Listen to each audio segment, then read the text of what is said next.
Hi everyone, my name is Charlie, and this is Charlie. Hiya! And welcome to It's a Charlie Thing. How are you today, Charlie? I'm actually in a good mood. It's a lovely, the day it's cloudy, but it's sunny, and I feel like it's a nice sort of spring day today. Yeah, we're getting there. It's a modicum warmer than it was last week. We have had rather nice sunny weather up here, but yesterday it did settle into some torrential rain. I love that we're doing a forecast. Well, not even a forecast. We're talking about the weather. I just brought it up already. But yeah, I am liking that we seem to be heading towards spring. I'm going to ignore any of the things that weather people have talked about or people have talked about with possibilities of snow and rain and all that. I'm just focusing on the fact that hopefully within the next month, spring will be here. But in the UK, you can literally have like one day where it's literally like 20-degree weather, and the next day it's snowing. You can have that. You can. And like April. April is the month for those extremes. You have the polar extremes. Yeah, April is the cruelest month, like that person did say. What have we got in store for these lovely folk today? Well, as it's like the first Tuesday of the month, we're going to do our usual book releases that are coming out in March. So then we've got our currently reading and our happy moments. So yeah, plenty to sink our teeth into today, Charlie. Shall we get straight in? Actually, we'll start with news before we start with book releases, because I've got a couple of newsy things. The International Booker is being released as we speak today, last week, as you're listening. I'm very excited to see what's listed. I don't read the whole of the International Booker, but I do like to occasionally pick up a title or two.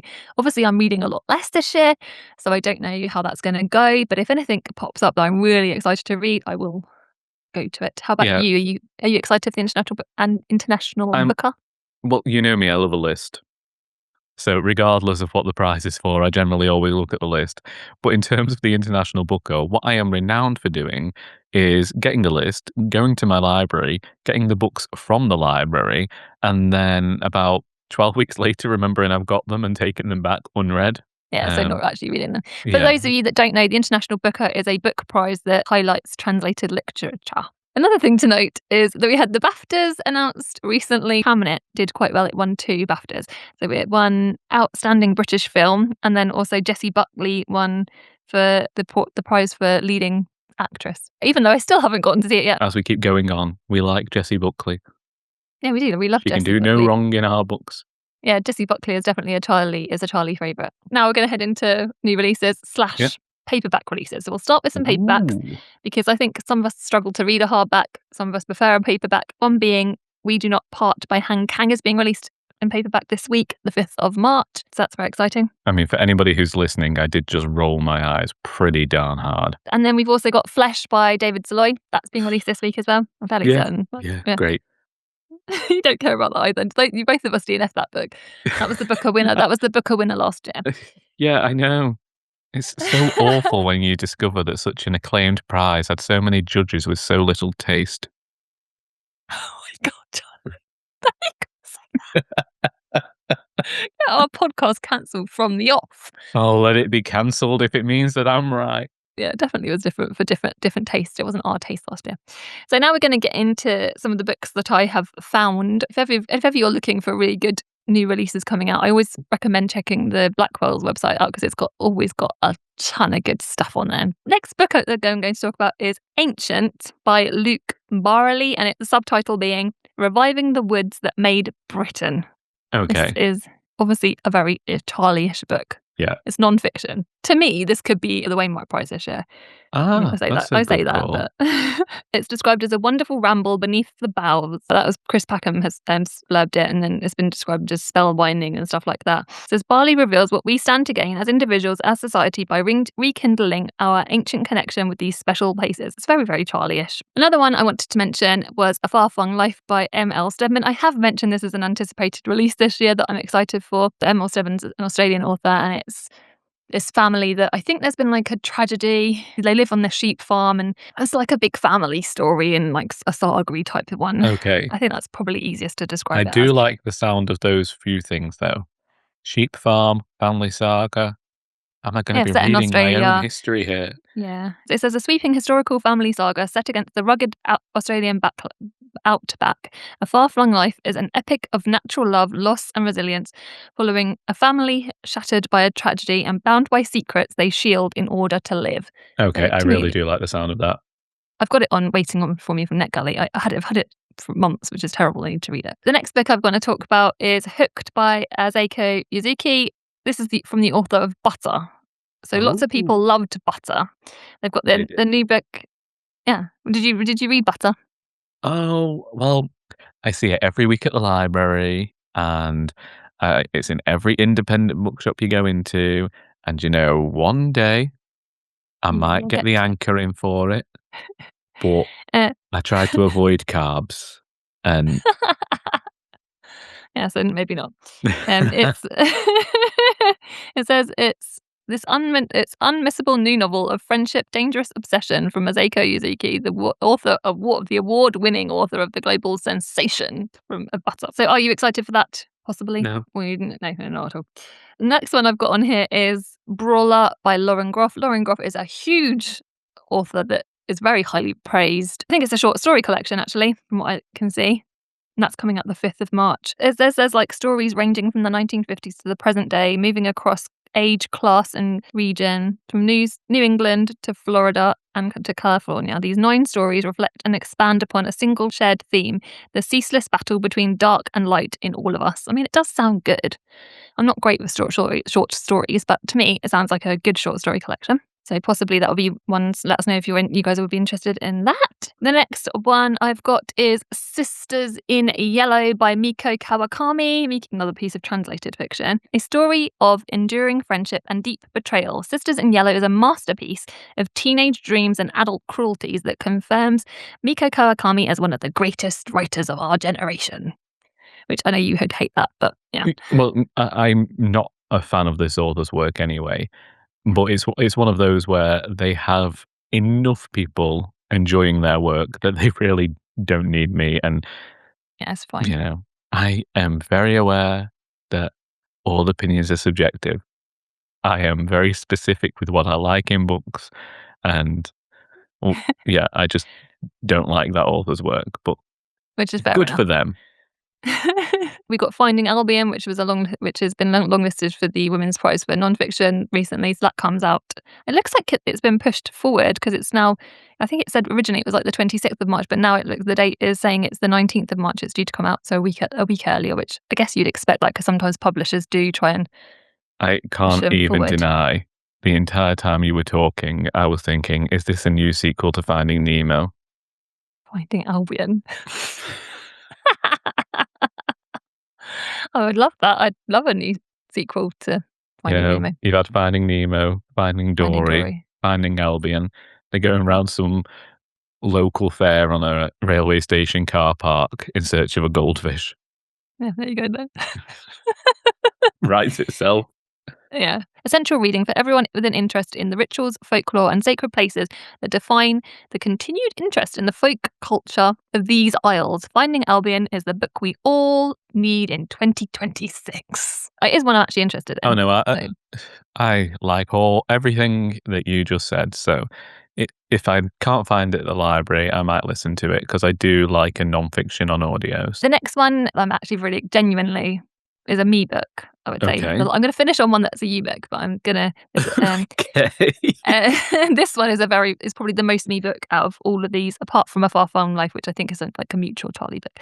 So the next one is Minor Black Figures by Brandon Taylor. Brandon Taylor is just such a great author. I've loved reading his books. I think he wrote Real Life. I really did enjoy it. So it says, over a hot summer in New York, a painter falls for a priest in this captivating modern love story from the Booker Prize shortlisted Brandon Taylor. I don't know. I feel like that's all I really need to know. Set over a hot summer, a love story, painter. And to me, this is all I need. I don't want to really know much more than that because I know I love the author's writing. Yeah. It has the makings of a very literary Mills and Boon story. Yeah, probably. Yeah. The one I'm going to finish on, I'm guessing you are probably already aware of, but possibly not. The new column to Bean, the news from Dublin. Are you aware? Yes, I have heard about this. I think it's short stories again. It's our second short stories. No, this is an author you love. Am I wrong? No, it is one who I still have many titles by the author to read, including their most popular. But the first thing I ever read from them was a short story collection, and they are very, very good at short stories. I just think that this is an author who's very good at writing succinctly. They're very good with brevity. They're very good at saying a lot in very few words, which is why their style lends itself well to a short story. I mean, even if you look at Brooklyn, that's rather the small book. I've still yet to read it, but I'm told by very reliable sources that it's fantastic. So I feel like this is an author. You know how you like to do author spotlights? I can imagine you doing an author spotlight with him. not this one though. I have considered it, but they fall into a similar category as Barbara Pym, where, like I said earlier this year, I'm not always in the mood for them, but when I do read one of their books, I'm always happy with it. And I would hate to try and read all of their books in order and then I see. Ruin it. and ruin it. So that's why this is one where I like going to them sparingly, unlike Kate Atkinson and Elizabeth Taylor, who I felt like were writing vastly different books, but also I'd been reading from them for years at this point, and I wanted to read everything. So kind of like a Katie with her Anthony Trollope thing. Yeah. Although I have got all the Anthony Trollope to read. Let's not remind Charlie of everything he's got. I'm sorry. I'm so sorry. Yeah. So that's all our books releases. So let us know if there's any books that you're excited for. If you guys are listening. Before we get into currently reading, I'm just going to quickly shout out something I forgot to shout out at the beginning of the video, which is the Women's Prize for Fiction long list comes out as we're listening to this tomorrow, and I will be doing a live show with my lovely friend Jem over on my channel at 6:30 p.m. to chat to everybody about our thoughts, our reactions, and hearing your guys' thoughts and your guys' reactions. I love doing these kinds of shows because I love talking to everybody and seeing what everyone thinks and seeing what everyone's read. So please, if you're around and you want to join us, it is a bit earlier than normal. It's an hour earlier. So like I said, 6:30, we are going to be online. If you are free, please join us because I'm very excited for the prize. Yeah, and naturally, just like with the long list announcement, I am being an incredibly unsupportive friend and I have got something else on that evening. I will be at Poems and Pints. So how very dare you have a life. I know, I'll have to catch up with it afterwards. It is amazing for me that the one thing that I have, so limited at the things I do going out, and both of the ones have clashed with something you're doing this year. It's fine. You normally are always there, so you're very, very supportive. I do think still that you're very supportive, so it's fine. I've given you enough support over the years, love. Now you're on your own. Yeah, that's it now. I'm out in the wild. It's fine. So should we get into currently reading, Charlie? And then also I've got some books. A fine idea indeed. But because I started last week, let's have you begin with your currently reading. I'll start with the book that I was talking about last week. I actually finished Strange Pictures by Uketsu, and I have obviously got the one of the following books. There's now 2 books out in this series. There's Strange Houses and Strange Buildings. I will be heading to Strange Houses because I did enjoy this. Okay, that's good. I know you were waiting to see. I say enjoyed it, but it's not like a 5-star. It's about 3 stars. It's good. It's good. It wasn't like amazing to me. It was a fun book. It's very dark. It's stories with the thread being these images that are in the books and people's interpretation of the images and the characters to do with these images. There's a thread that links them all. Okay. And that is what because I was like reading it and I was like, the next story, I was like, this is very different from the first story. How does this connect? They do all connect. All the stories connect, and it builds to obviously I'd say a crescendo. You get this solution at the end of it. Again, I don't want to spoil it too much, but there's obviously dark undertones. I thought it was good. It was very easy to read, so it's kind of like your cozy crime. That kind of like it's not like top tier anything really deep. Is it writing. Like what I've been saying recently? They're not really thinkers, but they're just easy to get through. I mean, I suppose there must be something in there because you'd said last week about the fact that it doesn't reach the point of hurting your head. No, it doesn't. No, not at all. No, it's very easy going. Yeah, I think that I am looking forward to getting into it myself, but I'm wondering whether it's going to be something that would work for people who are into an entry level into almost the metafiction type of tale. I would say it's sort of almost cozy crime level, but not. I would say less cozy, but it's that sort of thing. There are aspects some people might describe as thriller. Again, this is all to do with our taste level and how much your exposure to this topic. Either way, it's good. I enjoyed it. Yeah, and I enjoyed it. It was good. I would recommend it. I think that it says something about it that even though you see it as maybe a middle ground sort of book, a middle in tale, You still want to read the sequels, though? Yeah, I would read the next book that he's written, yeah. I guess it will depend on that, though. You're prepared to give the author another chance, but maybe if that one's not so astounding, you wouldn't mind just not reading any more from the series. Yeah, I think that's right. So next book, I read this in a day. Oh my goodness. So that when I say this, I'm holding up To Exist As I Am by Grace Spence Green, which is Grace's memoir, her experiences of, so she was in her third year at medical school, training to be a doctor. And at the very beginning of the book, this isn't a spoiler, like I said. So she's in a shopping centre and then a collision happens. And the next thing, Grace wakes up and she is unable to feel anything from like her chest downwards. She's basically paralysed from her chest downwards. And it's the impact of that accident on her as a person, really. It's her going from being in the headspace of what it was like to be a doctor and how the training as a doctor, and then going and being so vulnerable and her body changing and her obviously learning to exist as she is. And it's sort of about the internalized ableism that she felt as she was processing the accident and how her view changes of herself, of disability, and then how then she then goes into and uses those experiences and she finishes her medical training, and it's how those experiences shape her viewpoint and how, and also her care for her patients is so fascinating. And again, it's talking about disability, which I think it's so good to have more conversations around disability and how it's viewed. It's a very impactful read. It's not like I'm saying like, oh, what a brave woman or anything like that. She's a powerhouse of a person, and how she's written this book is brilliant. It's a really great book, and I did not want to stop reading it from the moment I started reading it, which is why I read it in basically a day. Well, I did read it in a day. And that's not like me because I've not been reading much at the moment. I mean, it's a great sign of the memoir. For me, I do. Well, no, I don't know. I like a memoir. I was about to say I didn't know whether I want to listen to it, but I do like it. I would recommend it to you. I do think is one that you would get things out of. I know the audiobook is meant to be equally as good, so yeah. I will That's one thing. Keep an eye out for that one. So currently reading, I started a buddy read last week of Sweetness in the Skin by Ishii Robinson, and this is Ishii Robinson is a Caribbean author, and we're following our main character of Akeisha, and she is a child narrator, so just bear that in mind. Living in this tiny little shack with her grandmother, and at the start of the book, with her grandmother and her mother and her auntie Sophie, and it's a tiny, tiny, tiny little place. Her grandmother and her mother are very, very strong characters, I'm going to say, and her mother specifically is actually abusive, so content warning for this.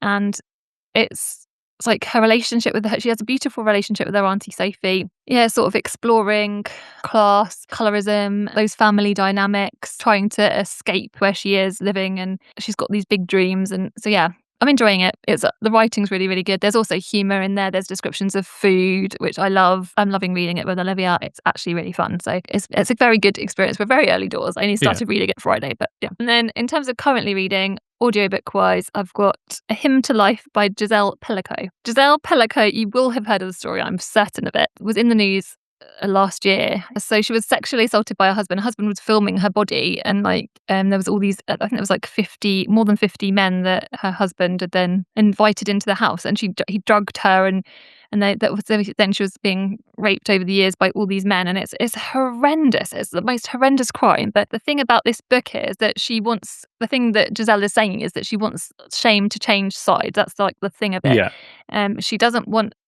the shame to be on the victims. It should quite rightly be on the perpetrators. And this is what this book is. It's sort of giving her voice back when she was in this, in her mind, she was in this beautiful, loving relationship. Yeah. And then it obviously, when she had, her husband gets arrested at the beginning of the book for, I think he'd been doing the crime of filming under people's skirts. I think that's what it was, how it came out initially. And then because he was arrested for that, they obviously seized his computers, and that's how they discovered what had happened to her. And it's the most horrendous thing, but the book is really it sounds really, and it is very traumatic. But the way it is told is we're in the future hearing from her as she's discovering it all, as it's unfolding in her real life. And then, so you'll have one chapter like that, and then you'll have one chapter where you'll go back in time, and she met him when she was 19 years old. So flashing from the present day of what has happened, and then into the past of like her family and how she got together with him. It's told in a really, really wonderful way. I'm listening to the audiobook and Emma Thompson narrates it, which obviously you can imagine. Emma Thompson does an amazing job of it. It's a difficult one, but I've been glad to be reading. I'm over halfway through. The last one I'm currently reading, which I promise I'll stop now, Unschooled by Cara Giles. And this is one I've mentioned again on the podcast, so I won't go into it. I've literally only just early doors started it, like a chapter or so. And Cara Giles was a school teacher and she chose to take her children and homeschool them. I do recall you mentioning that book before, because I can remember mentioning how a few people I know have chosen to make that decision as well and taken their child out of mainstream education for many different reasons. So I guess I'll talk to you more about that next week when I finish reading it. How about you, Charlie? Tell me about all you're currently reading.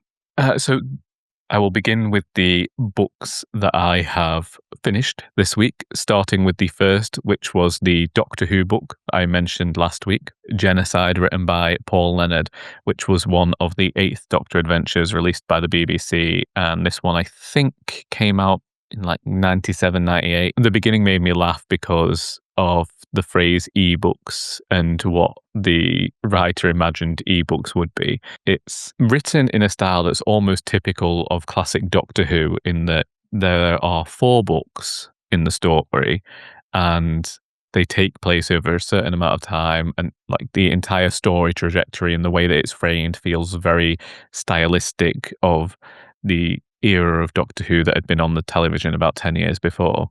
And so you knew that each book was going to end on a bit of a cliffhanger leading into the next one. And the story here is that on 20th century Earth, these 2 archaeologists discover bones that shouldn't be there and are from a more modern type of man, and they're supposed to be however many millions of years old.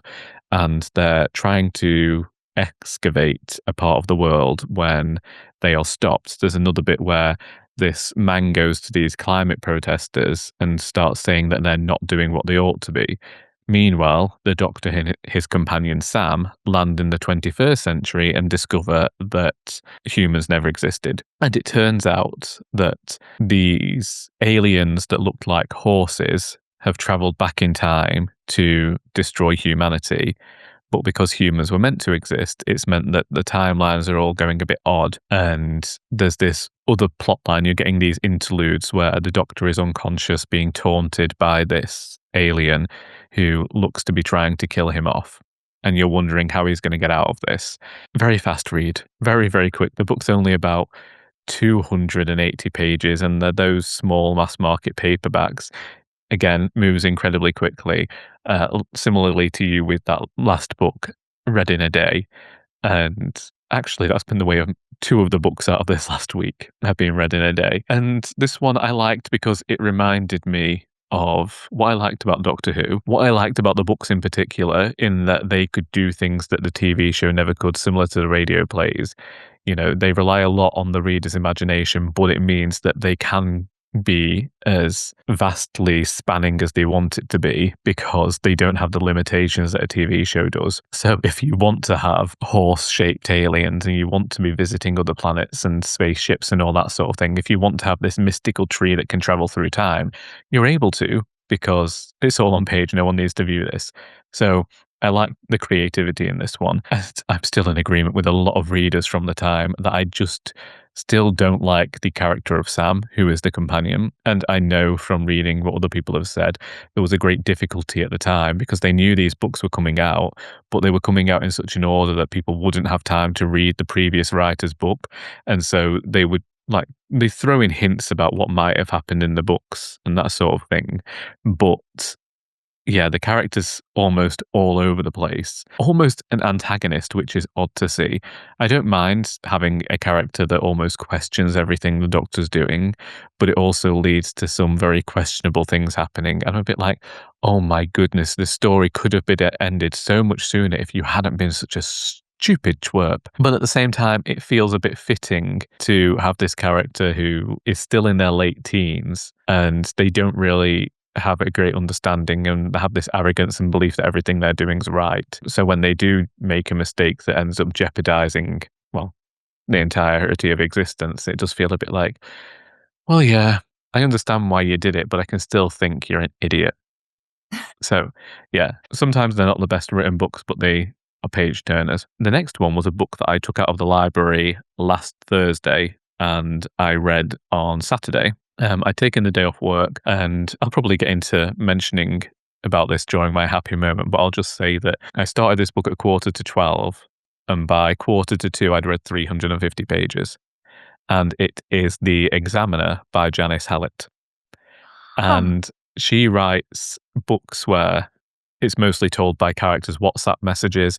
In this one in particular, it was all messages on a forum sent between this university art class. At the beginning of the book, you're told that you're being sent these files by an examiner who believes that something's gone wrong in this art class and he needs your help figuring it out. In terms of Janice Hallett, I really enjoyed the appeal when I first read that, but then every single one of her books ever since has been a miss.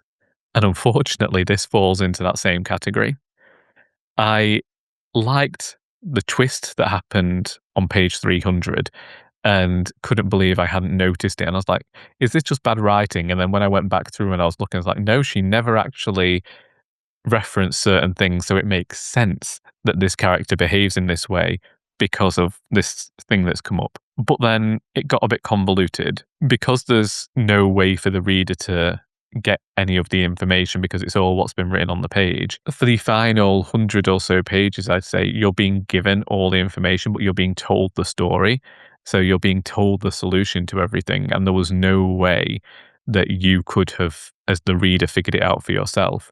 And you know me, when it comes to a mystery novel, I like to see the clues for myself and figure out whether I could guess the killer. And just having all this time just being spent having to read what happened, I found a bit annoying. I don't mind a small town mystery. I think that that's what I like. When they get like this and it becomes related to like almost global things and the possibility of something quite sci-fi, it just pulled me out of the story and I didn't care. And I think that's one of the problems with Janice Hallett's books as well. Because of the way that they're written, being messages and everything, it doesn't allow the reader to get to know the character beyond their dialogue, and what they're writing to each other.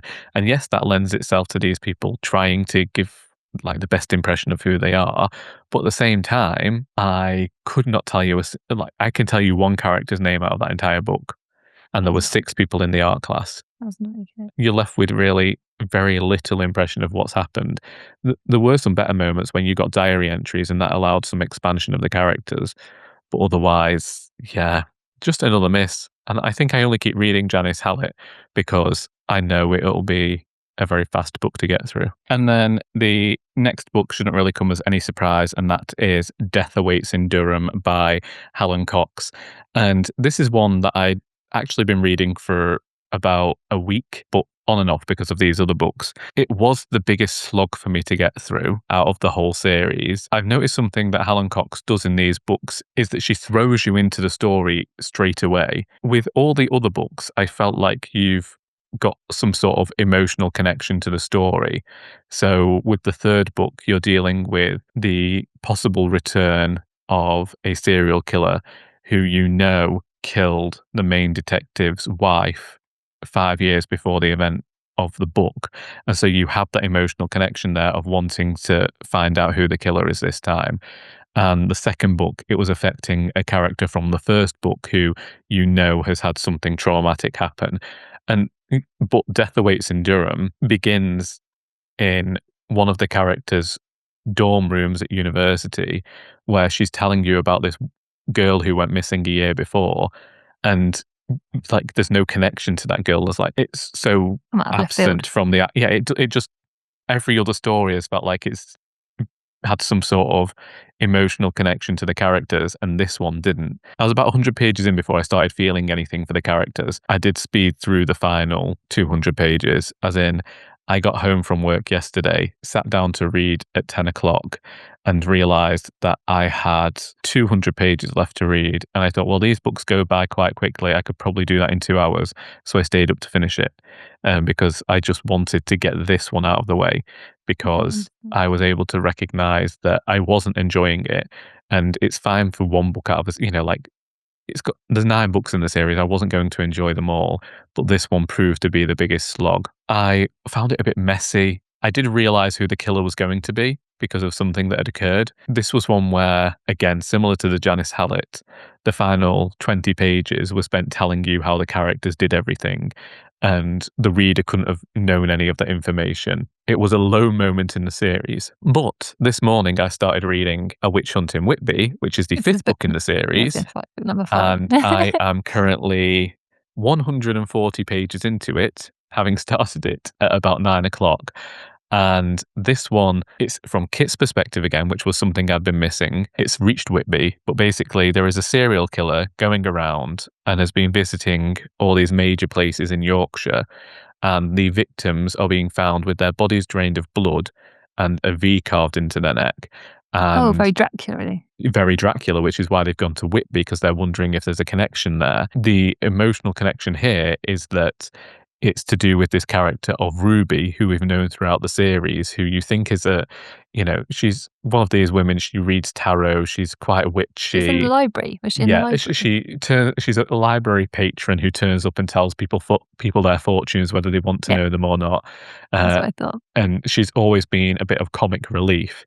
Yeah, one of the way that the murderer announces themselves is he draws in spray paint something on their door, and then 11 days later they die. So Kit has 11 days to find out who the murderer is before they kill Ruby. So you've got that tension there as well. It's been like a return to form here. I believe there was some distance between the time that the previous book was published and this one, and part of me thinks that that's been beneficial to the release of the book. When the author had 2 books a year coming out, it might have marred the quality.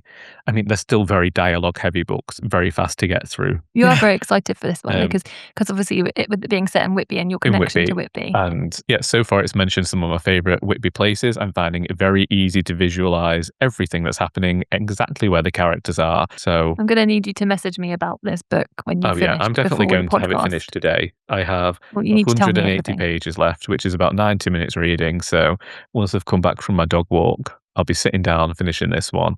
And then messaging me. And then messaging you. And I'm hopeful that it's going to be a new favourite book. Then all the books with Kit. Like, it's only the second one with Kit as the main character.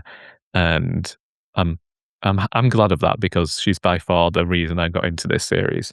Anyway. Have you got any books you're hauling before we do? I have not got any books to haul, apart from, like I say, I borrowed the Examiner from the library. So I've got 4 things to talk about, but I'm not going to talk about I'm going to say it 4, but it's really 2. I've hauled The Lord of the Rings.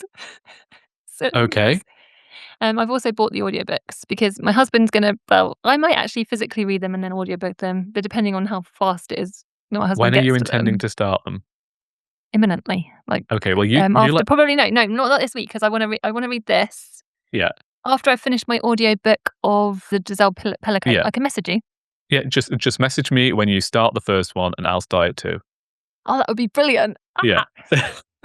It'd be like a buddy read between the 3 of us then. Yeah. And then, so do you want to go? So, and then also the other book, I got the publishers, lovely people at Penguin, has sent me a digital copy because they saw my Women's Prize predictions video. They've sent me a copy of The Great Wherever by Shannon Sanders, and this is coming out in July, so it's actually a hot minute away. It's a multi-generational portrait of the American South exploring land, legacy, race, and generational wealth. It sounds amazing. I'm very excited to read it. Again, this will be one I get to hopefully imminently. Should we go into happy moments quickly before? We can do. I've already referenced my happy moment today, so I'll Start. like I did last week. Start. Ages ago, my mum talked about the fact that we hadn't had one of our days out together, and this is something that we've regularly tried to do over the last couple of years. And there was a spot in a town nearby where I wanted to take her for breakfast. So I said, fine, I'll take you for breakfast. And we were going to the theatre anyway. So it was just, the happy moment is spending the time with my mother. We went for breakfast at this very nice cafe in Bollington. And yeah, so we went there. We came home. We went to the theatre to see Double Indemnity in the evening, which was at Crewe Lyceum Theatre. Misha Barton starred in it, as did a fair few other people. And Charlie will get to hear all about that. But basically, I will just say, some people might not have realised that they do an interval at the theatre, and a lot of the audience had disappeared before the second half because the first act ended with such a sense of finality that they didn't realise it wasn't the end of the show. Either way, that's my happy moment for the week. Yeah, you Anyway, have to send me Charlie, some messages about that. I need I more will information. What was yours? So my lovely friend Jen, I love Jen. Jennifer loves books. Her channel, we'll link her channel in the description. Sent me a lovely little a package of presents. I'm holding up a bag that says "I have no self control." So she sent me a lovely tote bag, which I love.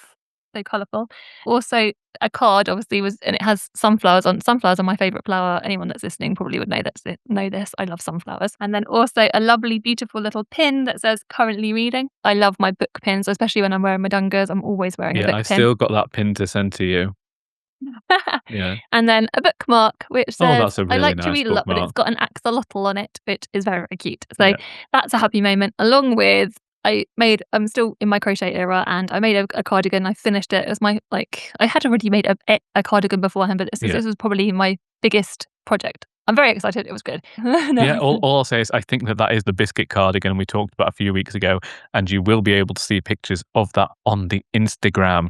But that is us for today. We hope you have enjoyed your time with us, because we need to beggar off and get ourselves fed and watered.